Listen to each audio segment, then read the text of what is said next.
At napasurprise pa talaga ako dito sa sobrang laki ng lihaanan nitong sasakyan na to, mga boss amo ko. At dahil first time pa nga natin na makakita ng gantong kalaking lihaanan, mga boss amo, ay muntik talaga ako ditong malilipong.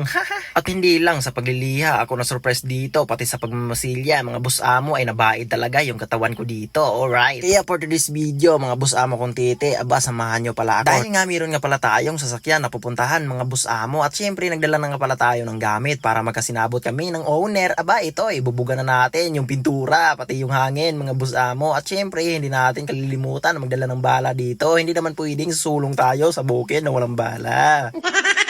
Kaya ito, buti na lang na ikarga na kaagad ni Trupa yung air compressor natin, mga boss amo. Siyempre, magdala na rin tayo ng 2 kauban dito para walang kuyaw kapag inambos ako. At nung naglusok-lusok na kami dito, mga boss amo, aba, nakita ko nga pala yung Trupa natin. Aba, shoutout nga pala sa iyo, Trupa ko. Kaya buti na lang, hindi kami naabarya sa biyahe namin, mga boss amo. Malapit lang naman sa bahay, mga boss amo. Isang barangay lang naman to. At sa ditong dapit-dapit na nga, mga boss amo kong titi, aba, nandito na nga yung israid na gagawin natin dito. At ang problema kasi dito, mga boss amo kong titi, aba, kung napansin nyo, mga boss amo, kung napansin nyo yung pintura, parang sinilhigan talaga yung agi niya. At ang gusto kasi sana ni Uncle bumalik sa bago yung israid niya, kaso pininturahan niya, mga boss amo, para bumalik sa bago. Kaso ang problema, naging ito yung kinalabasan. At buti na lang tong iba, makinis na dahil nga nilihaan ko na to. Pero yung sa mga bandang inargian ng silhig, mga boss amo, si Uncle nga pala yung nagpintura niyan, mga boss amo. Wala kasi siyang esprigan, mga boss amo, kaya ganito yung kinalabasan. Kaya ito, si Bustoto, hindi na talaga nakaagwanta, binanatan niya na dito, nilihaan niya, mga boss amo, para daw bumalik sa kinis yung panel nitong israid na to, parang titi.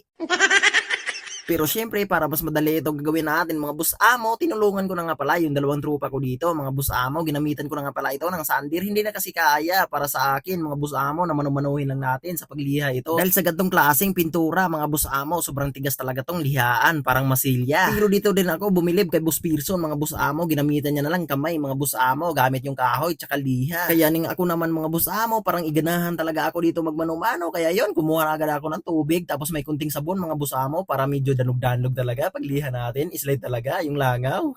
At kung napansin nyo, hinati talaga namin yung panel nitong israid na to para mas madali namin gagawin, mga boss amo, para makinis talaga itong tingnan, mga boss amo ko. Kung napansin nyo, yung makinis, naagian na namin yan ng liha, pero itong ibang napakahayi talaga, hindi namin yan naagian ng liha. Diba? Tingnan nyo naman yung nagkakaiba. At kaya nga pala, ganito yung kilalabasan nitong pintura, mga boss amo. Siyempre, uulitin ko. Ang ginamit kasi ni Uncle dito sa pagpintura, mga boss amo, yung brush lang, yung mano-mano.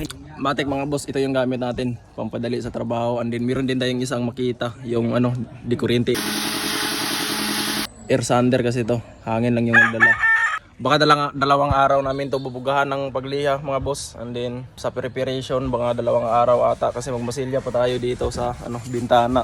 Pang pamasada kasi itong israid na to. Tapos natin to, primer uli and then magmasilya. So tsaka na tayo magbuga ng candy green. Let's go! Okay, alright. Let's go! Kaya ito, binilisan talaga namin yung mga lihok namin dito, isa-isa, mga boss amo. At buti na lang hindi talaga sumurrender yung ating sander dito, mga boss amo. Ito talaga yung mabilisang trabaho, mga boss amo ko. Hindi kagaya ng mano-mano, napakasakit sa kamay at madugay pa, mahuman. Kaya itong gamit natin iba, mas mabilis talaga, mga boss amo. Pero kailangan talaga marunong ka gumamit nito. Gago! Kaya ito, hindi na talaga pinadugay-dugay ni Bustoto dito, mga boss amo. Binanatan na nga pala niya yung bumper dito mismo para nilihan niya, para ka talagang makinis talaga uli ito. At ang gusto din kasi ni Uncle na hindi madugay sa pag-repaint namin itong sasakyan niya. Pero sa ganitong klaseng pintura, mga boss amo, matagal talaga to. Kasi kailangan pa kasi itong ipinis natin sa pagliha, mga boss amo, bago natin bugahan ng primer at saka masilya. Yan yung mga guys, oh. Grabe talaga yan. Tingnan natin dito sa ibabaw. Oh. Pasiyagan natin yan, ha. So ito yung nalihaan na natin.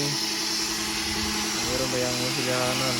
At kung nakita nyo naman sa mga boss nating titi dyan kung gaano talaga kalubak itong mga dati niyang pintura na binuga niya. Kaya kayo na lang talaga yung humusga kung ilang week natin tong prosisuhin bago natin mapinturahan o matapos. Kaya yon, see you sa next video. Alright, let's go!